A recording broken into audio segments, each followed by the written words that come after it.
Welcome back to In the Valley podcast, the fourth episode. Thanks for joining us on our final podcast, and hope you stick around to see our special guests later. And our topic today is marketing in sports. And uh, my first question for y'all is, how important you think marketing is in sports and for teams? Um, I would think it's probably one of the most important things that can be, probably just one of the most important things because if a team does not market well, or when something happens like negatively to a team and they don't market that kind of well, then it just automatically just keeps that bad image on that This team. meeting Like is being recorded. with with the whole um oh, sorry, my voice was echoing that.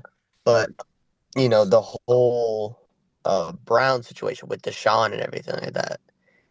I don't think the Browns really did a good job of trying to ignore that. They were just like, "Oh, it's nothing. There's no big deal. He's a great player." Like, okay, that doesn't really do anything. But I think in terms of marketing, I think it is overall, I think, one of the most important things when it comes to the image of a team. I think it's cool too, like when certain teams will like lean into their public persona for marketing. Like when Detroit in the 90s, when their basketball team was like the Bad Boys or whatever, they like really leaned into that, and that made the series with the Bulls always really exciting. Or like the Raiders really lean into their public persona. I think that's always cool, and it gives teams kind of a personal perspective that more fans can cling on to if they feel like they relate to it. Mhm. Yeah, and I think you also have like where it's also marketing for athletes. Like you think about how Johnny Manziel, he leaned into that Johnny football, that, win or lose we booze sort of kind of persona, and he played the exact same way, like how he was just gonna, if nobody was open, he was just gonna run and find the end zone. Like it's all about like it's not just about how like teams are marketed, but also how athletes market themselves. And you can kind of see how that also, even though how he did market himself, it was important for him to do that. It kind of hurt him in the long run, when he got to the NFL, and it really showed kind of why he wasn't ready to be at that top level. I got you. Mhm. Well, the next question is, it talks a lot about fans and how important fans are for the marketing aspect. And one of the uh, I don't know how to word this, like conversation was like whether to market for new fans or old fans. So what do y'all think about that? I think one place to look at that, with it being Masters Week, is to kind of take a look at the Masters. It's like they're marketed as like the most traditional sporting event, which, a lot of older people will fall into, but at the same time, it's leaning into um,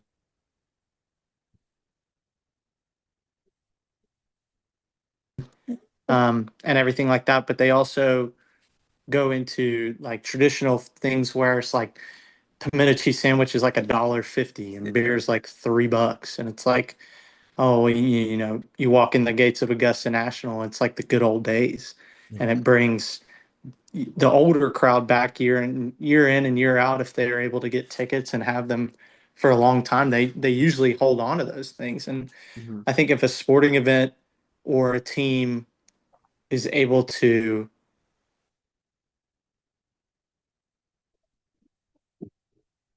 reach out to a younger audience and have them understand what makes the Masters so special. I think the Masters and Augusta National have probably done the best job of that so far. Yeah, I would have to say, like, I think there definitely needs to be focus more of blending the two, not say, oh, we need to only focus on our old fans or we only need to focus on our new fans. I definitely think new fans bring a certain kind of life to that kind of area, so I definitely think that's where new fans, because a lot of new fans they usually don't know anything. They usually have no either they don't really know much about whatever it is, whatever sport it is, or whatever type of theme or topic it is. But usually they're interested in that kind of department, and when you kind of alienate them, then they don't really want to waste their time with it. Yeah, I got you. I think a lot of your old fans are gonna stay regardless because I mean that's why like a lot of your like diehard fans. I mean, they're not gonna leave really no matter what. They could say they will, but they probably won't. Yeah. So Do you guys I think would say that in today's day and age, it's harder for a fan to be die hard like you're talking about than it was back in the day? true. Um, Uh, I I would say mean, so. No, it's way easier now. yeah, I feel because like I feel like sorry, but now sports is so much more accessible. Like now you can there's so many more different sports where it's just so easy to watch. Like and so now you can kind of and there's more information about these players available. Like you can follow players on Instagram. You can like know what's going on in their personal life. So now you can kind of really get to know the players. I feel like it's kind of more easier.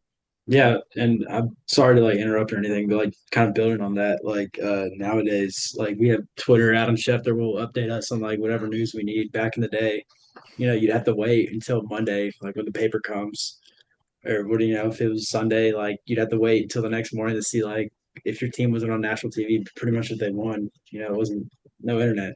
I mean, Um, I would also say there's just like more history to each team now, because they've been around for longer, especially like newer sports and teams. Like there's more history, so like people have been fans for longer. I feel like on the flip side, with like, I feel like players aren't as loyal now. So like, Yeah, if that's you're where I a was going to diehard kind of fan, go you with want to it. like stick with your team, stick with your players. But players are leaving every other year, so it's kind of hard to like build those connections with those players on your favorite team. I yeah, I think kind that Yeah. people are more of like at least me personally, I know a few people like this as well.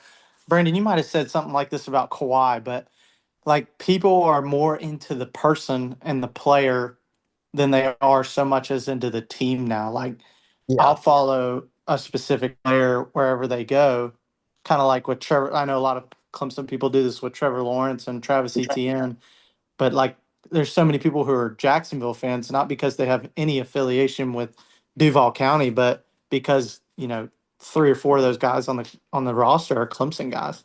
Yeah. Okay, and And also, oh oops. no, got it. Oh, okay. I was just gonna agree with the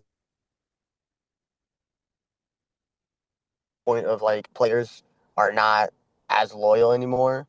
But I am also a firm believer that I definitely think a lot of these people are just gonna go where the money is because no matter what sport you are, you're just one little slip up away from playing your last down, your last game. I mean, look at guys like Derrick Rose. I mean, he just went for a layup and blew his knee out, and then he was never the same. Yeah. RG3, bad Yeah. snap, fell to the RG3 ground. bad snap, and then he twisted his leg up, and then he was never the same. Yeah. Yeah.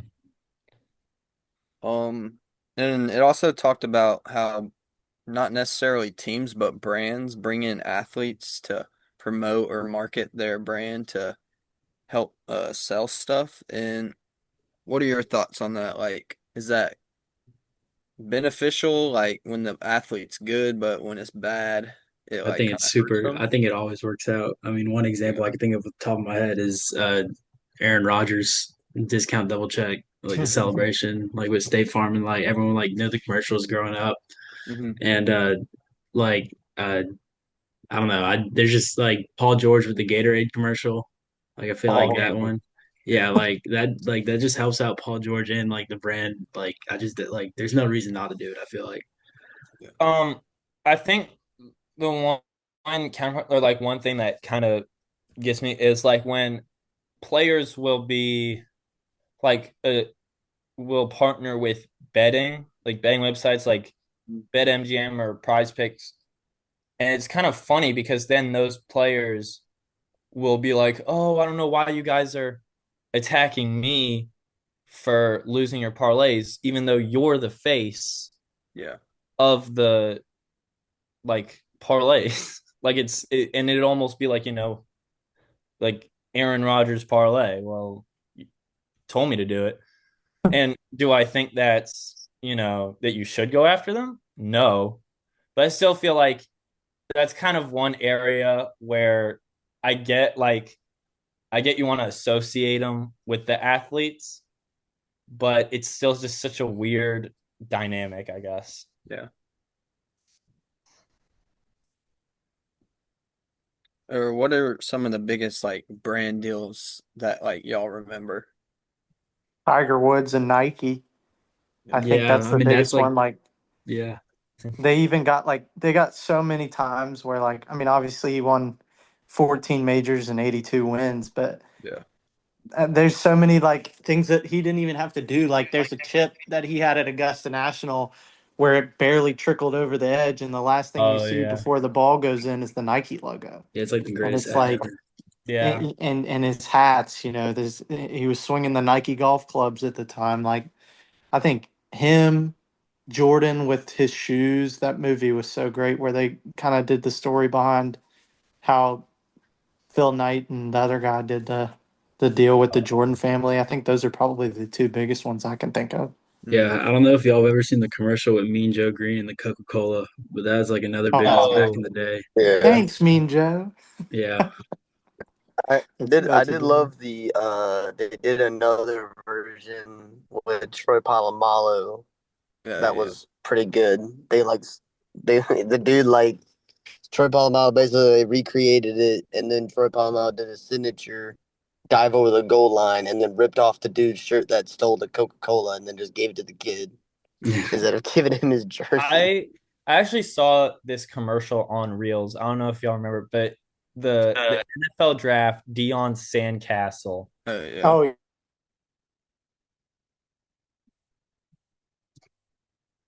Thinking of those were some of the best commercials. the what's the Nike one? The snow day where Yeah. all Oh, the athletes play on the football and it's they're like getting everybody in the neighborhood to Mhm. come and play. That's a great one. the Christmas Day with the Jingle Bells. Yeah, Yeah. The NBA one. yeah, the Yeah. NBA. I was about to say, I was like thinking I about don't the know if NBA. you guys are soccer guys at all, but do you guys remember like the big soccer one where like the player like it's just a bunch of random kids and they're like, all right, well if you're Neymar, I'm I Cristiano think I've Ronaldo. seen That's that one. Y'all, that's a re- there's also the NFL one where they're yeah, like at the bank or whatever. That is like yeah, legitimately one of the best commercials I've ever seen. Yeah, That that's was a really good one. that yeah. was a So really good one. That was pretty good. the last question or topic is how important or like how should teams like factor in fans' input when like designing new stuff for a team or for a stadium? I think Well, the fan I oh, think. Oh, I no, mean you're I good. was gonna say real quick, Uh, I oh shoot. goddamn, you good. You're good. You're good. You go. You go. Okay, I'll I was just interrupt gonna you. say real quick, I feel like the team should always listen to the fans for anything that's non-roster related issues. I just feel like I mean, there's no reason not to. Like that, they're the reason that your team becomes profitable. Like, look at the Braves. A lot of people didn't think they needed to build a new stadium, and they built Truist. And like since then, like that's been the blueprint for every new stadium Mhm. across sports is being built to have like the area outside and stuff like that. And like that was like pretty much a Battery. fan's idea. yeah. Sorry, Brandon. You I do think the biggest thing is just not being tone deaf and just being like, Yeah. well, you don't know what we know. That Yeah. kind of deal. I think that happens a lot in ownership. Look at a lot of, just look at a lot of teams. I mean, there's shining examples of that. I mean, the Mavs before it got taken over. Um, what's the guy off Shark Tank? Can't remember his name. Mark Thank you. Cuban. Mark Cuban. I don't know why I got Mark, but I didn't get the other. But they were in the dumps, and a lot of teams are like that still today. It's just you gotta at least incorporate your fans and just like Colin said, instead of roster alignment. I mean, your fans, that kind of stuff you can throw away, but like in terms of like quality of life Hmm. improvements, then yeah, you really should incorporate your fans into that kind of decision making, because those are the ones at the end of the day that are sitting in the stands paying the whatever money for whatever ticket, ranging from $30 to $500 for front row tickets, Yeah. and they expect that kind of quality in return for what they're paying for. And Colin, one more thing. You were talking about the Braves Stadium. Yeah. Another thing I was thinking about was also how they've been really good with the uniforms for the Braves as well, because a lot of teams have gone like kind of crazy with or like gotten like completely new Yeah. uniform. They've But nailed the their Braves, two. but the Braves have stayed so consistent because that's what their fans want, is just because the Braves have had such a classic look throughout the years. They have like their like three jerseys that they alternate, and then they have like their City Connect, which is basically just like the throwbacks, which are super cool. Yeah, it's like a Dale Murphy throwback jersey. Yeah, Yeah, those are pretty sick. Those I are know. sweet. So I think like it's so cool when teams will listen to their fans or give their fans like listen to their fans about like uniforms that look good and also like connect to the area or like the Yeah. city. And I think that's pretty cool. Yeah, like the Browns every year, like I mean it's the Browns, but we do like they'll vote like what logo should like be on the field. Yeah. Like the fans will always vote. So like that's one thing they listen to. It's pretty cool. I think that the Braves should do like you know how like the Hawks did like a peach tree jersey. I Yeah. think that Yeah. they should do Like a a peachy peach jersey. tree, some sort of like maybe like an orange or something like that. I feel like that could be cool. Yeah. That's the thing about the Braves is like it's so hard to like deviate away because they're all their colors were so like I don't, I don't know. I don't know. I They've feel like always been like red, white, having blue. Ronald Acuna, he's gonna make any jersey look good. It's very Well, true. didn't the Red Sox did a cool one with the green because of the green monster? Yeah. That's Yeah. probably like that's one of my favorite uniforms in baseball. I think that that thing is sweet. Mm. I don't even love the Red Sox, but that's Yeah, cool. I remember.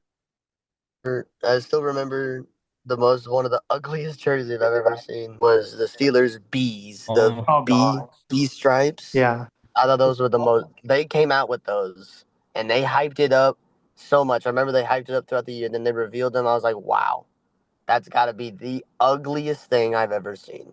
I Yeah, remember those are bad. I remember when I turned on the TV, like I was like 8 or the first time I was watching that, and I kept asking my dad. I was like, "Dad, why are they wearing that? Dad, why?" And he was like, "Keith, I really don't know. It's It hideous." was so bad. And they thought that was hard, and it wasn't. It only I think it only lasted for that season. I think that was only lasted for the 2016 season. They never Yeah. brought it back. My Which grandparents were I'm at not the disappointed about. I like our new throwback unis now. I think they look a lot cleaner than whatever that was supposed to be. my grandparents were at that game that they released them in Pittsburgh, and my grandfather was so pissed. He was so mad, dude. He came out and he was like wearing his Steelers jersey from like forever ago, and he's like he was livid. It was so bad. Well, I think that wraps up our final roundtable. So stay tuned for our interview with our guest, and thank you for joining. Welcome back to the second half of our fourth episode of In the Valley. And our special guest today is Rhett Warga. He plays forward for CIU basketball, and they just got back from a national championship run. Fell a little short, but that's all good. So, just tell me about that experience as a freshman going to the national championship. Yeah, it honestly was like it was a crazy experience just because I've never really been like traveling around the world playing basketball in front of like a big stage. And then my freshman year in college, we went all the way to Florida for a tournament and then qualified for nationals and went all the way to Branson, Missouri. Yeah, And it that's was cool. honestly just wild, just like going all the way there and just playing in front of a crowd for a national title was crazy. So, like, Just when you're sorry. in a tournament setting like that, like, what is different for you as a player and a sense of instead of like just a regular season where you got a couple nights in between games? I'll say the difference is just like kind of just like my mindset being like, all right, I don't want to lose. I don't want to go back to South Carolina. It's more like yeah, like let me stay out here longer and like I want to win this thing, get some hardware. I was just gonna ask. I mean, you said you went and traveled and played at Missouri for the Nationals. You're obviously a pretty good basketball player if you're playing in college. I just wanted to know, like, if you had like any experience in maybe like the EYBL circuit or like coming up in AU or something, like playing in front of like a big crowd. If you could like compare it to anything like that. Yeah. Oh, I didn't play on any circuit team, but I would say like a big crowd. Like my whole high school career, we were always good. We made it to upper state every year, Hmm. and then we even won a state championship my sophomore year. So I've always been like around a big crowd during school ball, but never like a national thing where I'm playing teams from all over the country. It's more of a just like a in-state thing. Yeah. So it's crazy.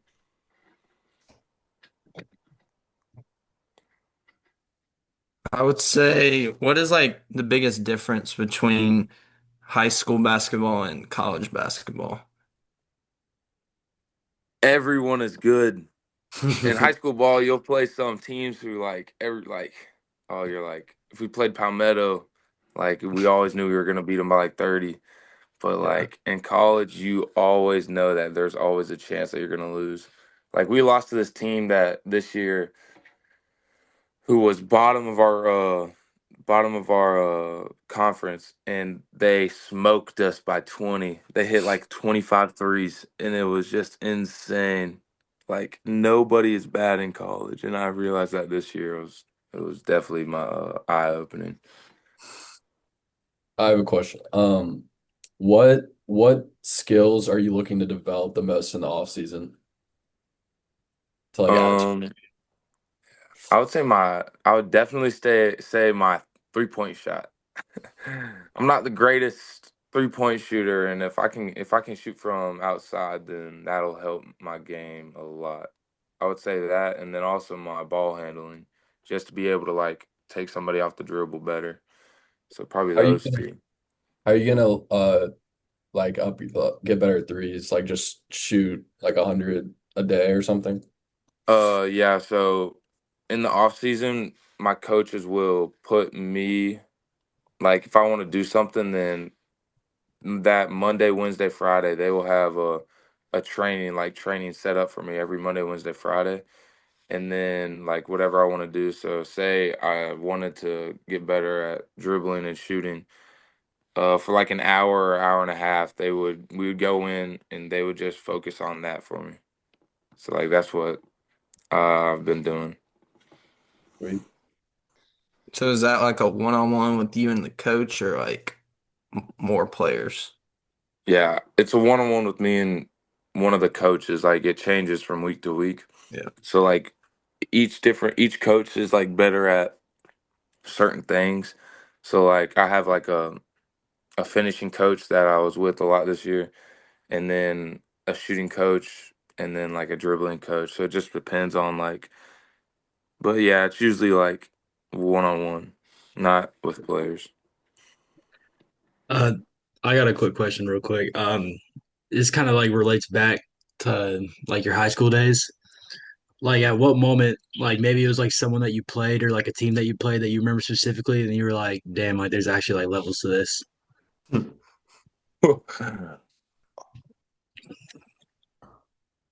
My high school. I would probably say junior year fall ball of high school. We played this now NC State commit. I think his name's like Cole Collier or something like that. Hmm. He was nasty. I'm Yeah. talking about he wasn't even sweating and he gave us like 40. Like he came down, pump faked pass, and then he would get the ball back and just punch it in the lane. It was something I've never seen. So that was definitely like, yeah, no, he's got it. Like Yeah, I'll no, just go to just some random school. He got it. yeah. I can remember my last year playing varsity basketball was my junior year of high school, and we played Malik Ewing, who's he plays for Arkansas now. He was like their starting center, averaged like a double double. And I remember like I was in the game like late, bro, because we were getting just absolutely like thrashed, and he was like, "Bro, I didn't even try on y'all yet." And like I'm not even kidding, he had like probably 27 and 15 at that point. My gosh. Yeah, no, it's crazy. Some people just have it. Like, it doesn't even matter. They have it. It also helps when you're 6'11" and can handle the ball. Yeah, no, that helps too. When you're 6'10" and just can jump out of the gym, that helps. Right.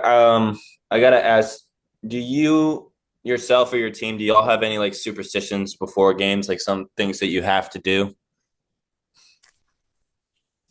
I wouldn't say superstitions, but we always say the Lord's Prayer before every game. And Okay. then actually I guess I have a superstition. Whenever it gets like to the playoffs and like whenever we talk about a game, I'll always like knock on wood. Oh yeah. That's pretty much it. But anytime like we get to the end of the season and like it's win or go home, I always give a little knock on wood. Nice. Do you have any like good travel stories from this season that you'd like to share or anything like that?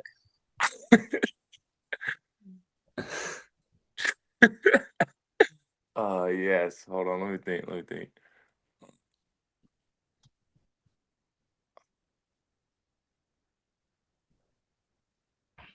All right, I'll say this like we are traveling to Branson. This is like for the national tournament.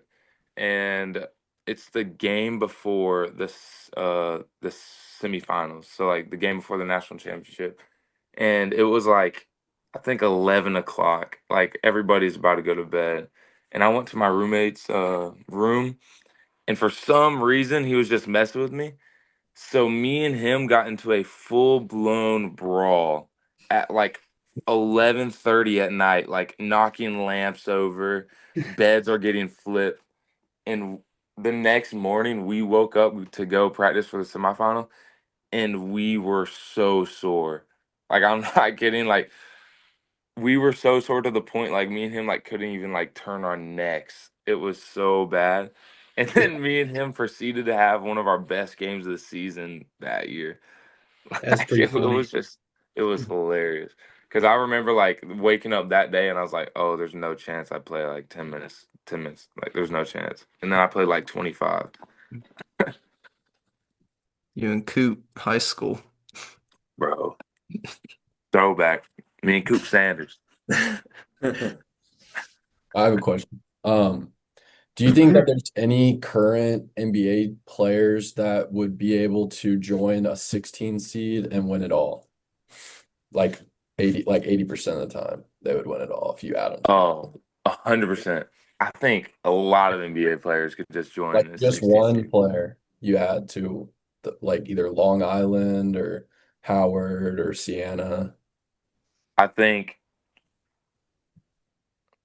I saw Alex Caruso said he could probably name 30. That's crazy, bro. yeah, Because I no, was, I definitely, you definitely could name like 10, I think like if 15 you insane. put Wemby on the 16 seed, they're winning it all. yeah, I think Oh like yeah. Wemby or like Luca. Like Luca Or would just, Jokic. I think Nikola No, but Jokic too. like oh, imagine Giannis being on like a 16 Giannis. seed. yeah, no. Like that Yeah, would that is true. I mean, or like Prime Embiid, like he oh would my gosh. dog those dudes. Even SGA, You think they would Yeah, be able to beat like even Michigan then? SGA. I don't. That's the thing, bro. Because like everyone will always talk about this. Like people don't realize Duke last year had the two best rookies in the NBA on their team. They didn't even win it all. So like Well, it's the very the hard to. thought would be like, would you just let them score, or not let them score, but like deny them to Give the be able to make all those good passes and then just try and play better as a team? And because even if they put up like 60, then you're still scoring 70 or 80 as a team on the other end because that guy can only guard one person. Yeah. Yeah. No, it'd definitely be very interesting to see, but I don't think we'd ever get to see that. Right. So you think over or under 30? I think it's under 30, but I think I really think that it's just got to be big men. Like I think there's a better Yeah. chance of like a big man joining than just like a guard. Yeah. Yeah. That can pass. I feel like Yeah. it can be able to pass. Like I feel like definitely Nikola Jokic and Wemby, and then even like Sengun. I think that they would make a run with Well, I don't know. Sengun, Sengun don't honestly. got no bag on offense. Hey, that dude is nasty though. He's good though. He's like a Rhett, is there like an NBA player that you like to model your game after, like watch a lot? Um, I don't watch a lot, but like I think that I kind of without the shooting, I'm kind of like Nikola Jokic. Like I can pass, rebound, and like I can finish like good in the midi. Mm-hmm. But Nikola Jokic, you know. Yeah. Skill. So what is like the biggest difference between like dealing with school and basketball at the same time between high school and college? Yo, college classes are actually hard. Like, yo, I used to never have to study for high school. And like now I find myself riding back from an away game, having my iPad out on Quizlet. Like the biggest difference is definitely just how much work I have and how hard the class is. So like I'm taking anatomy right now and I have to study literally every day. And it's actually really hard during basketball season because during our like last couple of weeks we were gone for 2 straight weeks. So I missed exams and quizzes and like I had to come back after and take them. And it was just like, it was just so pointless because I knew I was not going to do good. Yeah. Is there like a certain GPA or whatever you have to have? Um, yeah, I have to have above to be able to play. It has to be above a 2.0. No, that's not bad. Yeah, it's not bad at all. Gotcha. All right, I have a question. All right. How many games would it take you to realize that every time you make 2 free throws in a row, your shoes come untied?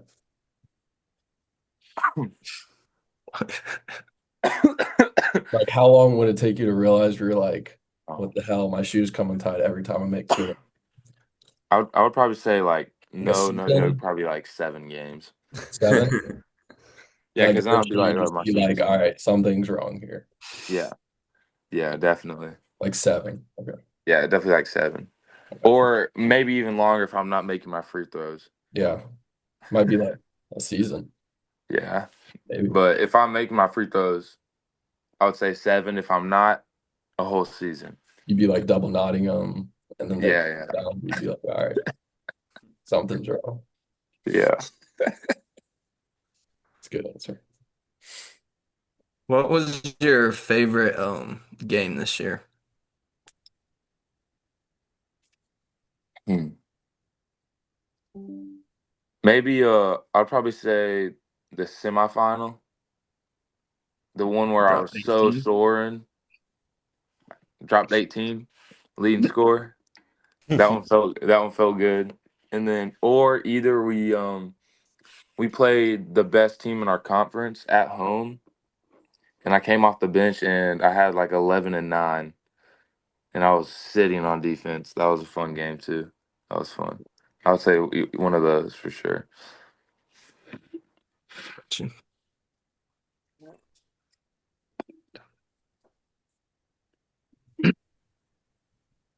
Brandon, you got a question or anything? Ignore my voice. But what is like a usual like day in the life when it comes to off season?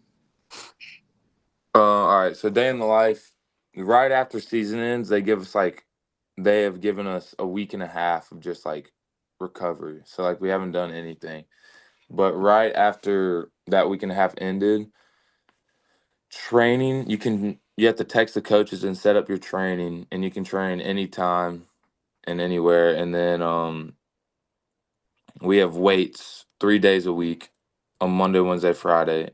And then we will have open gym 2 times a week. It open gym depends. So whenever we have a recruit on, like one of our recruits on campus, Yeah. we'll usually go have open gyms. and we'll play for like an hour and a half. So we could be playing basketball like 5 days a week, but usually it's so like this is what I'm gonna do next week. So like Monday, Wednesday, Friday, say we play with the recruit every single one of those days. At 1 o'clock, I'll do training 1 to 2, and then I'll lift or no, we'll play. We'll play like 2 to 3:30, and then I'll lift after that, like 3:30 to 4:30, and then we'll be done. Yeah, So gotcha. it really depends on like some people, because some people won't lift. Like we Yeah. have people on our team who will just go play basketball and be done. So they'll be done at like 3:34. So y'all have like a JV team, right? Yeah, So how does that work? they.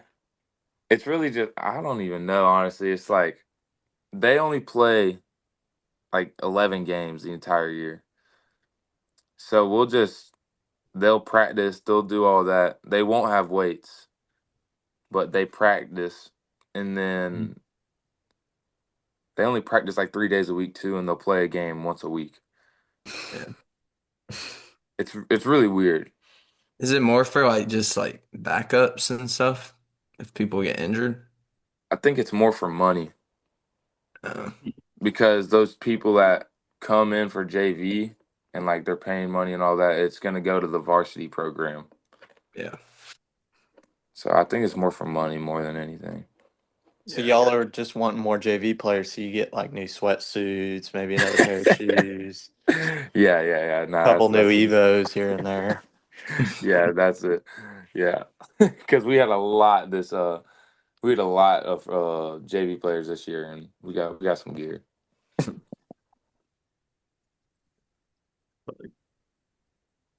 Well, if does anybody have any questions? Okay, well, that just about wraps us up for our fourth and final podcast. I thank you, Rhett, for joining us, being our final guest. Yeah, Really thank you very much, appreciate man. that. Yeah, Of thanks, man. course, of course. Thank you. Well, thank you for watching all of our podcasts and appreciate it.